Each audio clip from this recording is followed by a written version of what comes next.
வெல்லத்தை ஒரு அரை டம்ளர் தண்ணி ஊற்றி ஊற வச்சுருக்கோம். ஒரு 5 நிமிஷம் ஊறட்டும். நம்ம ஸ்டவ்வில் எடுத்து வச்சுட்டோன்னா கரைஞ்சிரும், சீக்கிரமாக கரையும். அதுக்குள்ள நம்ம தேங்காவை மிக்சியில் ஒரு பல்ஸ் அரைச்சி எடுத்துக்கலாம். தேங்காய் ஒரு பல் அரைச்சிக்கணும். ஏலக்காய் போட்டு ஒரே ஒரு பல்ஸ் ஊற்றிக்கலாம். ஸ்டவ் ஆன் பண்ணிக்கலாம்.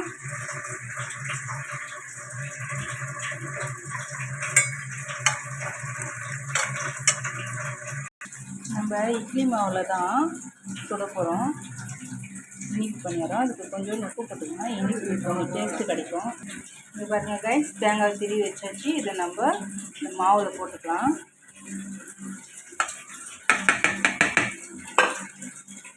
வெல்லமும் நல்லா கொதித்து கரைஞ்சிச்சு ஃபுல்லாக.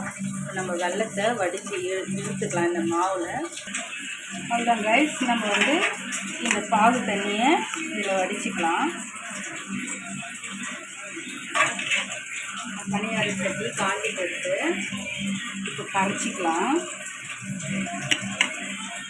எண்ணெய் ஊற்றிக்கலாம். எண்ணெய் நல்லா காஞ்சிச்சு கைஸ். இப்போ நம்ம மாவு ஊற்றிக்கலாம்.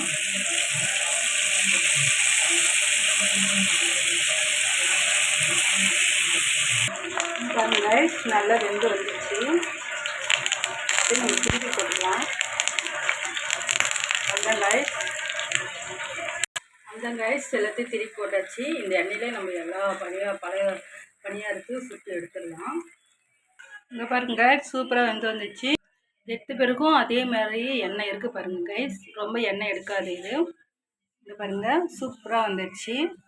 நம்ம இப்போ சாப்பிட்லாம். வீடியோ பிடிச்சிருந்தா லைக் பண்ணுங்கள். தேங்க்யூ மக்களே.